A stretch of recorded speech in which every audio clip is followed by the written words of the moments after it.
عمر چھوٹی ہوتی ہے تو دماغ کافی ایسے فیصلے کر رہا ہوتا ہے جو جذباتی نوعیت کے ہوتے ہیں. جیسے جیسے عمر بڑھتی جاتی ہے تو بصارت آنا بھی شروع ہوتی ہے. ٹھیک ہے, پھر میں کہوں گا کہ سارے انسان ایک جیسے نہیں ہیں. ٹھیک ہے, ضروری نہیں ہے کہ سب میں ایک جیسی بصارت آئے. کسی میں تھوڑی, کسی میں زیادہ. وقت کے ساتھ, تجربات کے ساتھ آپ بہت ساری چیزیں سمجھ رہے ہوتے ہیں. عمر چھوٹی ہوتی ہے تو برداشت بھی تھوڑی کم ہوتی ہے. ہمیں لوگوں کے رویے نامناسب لگتے ہیں.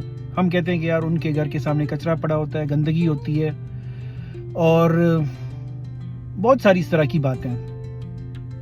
وقت گزرتا ہے, آپ کہتے ہیں یار کچرا پڑا ہے گھر کے سامنے, خیر ہے. لیکن اگر کوئی مشکل ہوتی ہے تو یہی انسان میرا حال پوچھتا ہے, میرے دکھ درد میں یہی شریک ہوتا ہے, ایکٹیو آ کر یہ پارٹیسپیٹ کرتا ہے.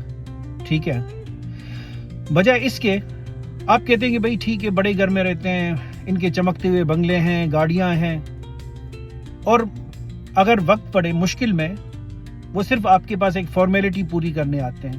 ٹھیک ہے, آ کر بیٹھے, آدھا گھنٹہ اور چلے گئے. ٹھیک ہے, یہ کوئی بری بات نہیں ہے, لیکن بڑا فرق ہے.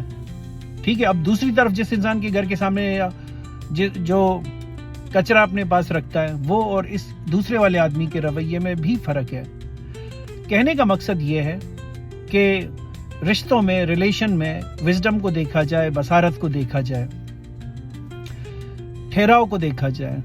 ہر انسان فرشتہ نہیں ہوتا, ہر انسان میں تمام خوبیاں نہیں ہوتی. ٹھیک ہے, میں اگر یہاں پر بیٹھا ہوں تو میں بہت ساری چیزیں سیکریفائز کر رہا ہوں, اور بہت ساری چیزوں کے مجھے فائدے ہیں یہاں پر. تو اسی طریقے سے جب رشتوں کی بھی بات آتی ہے تو میرا اپنا نظریہ یہ ہے, اگر کوئی اس سے ڈس ایگری کرتا ہے تو موسٹ ویلکم, کہ رشتوں میں لانگ ٹرم اور وزڈم کو دیکھا جائے. اس کے ساتھ ہی اپنا بہت سارا خیال رکھیے گا.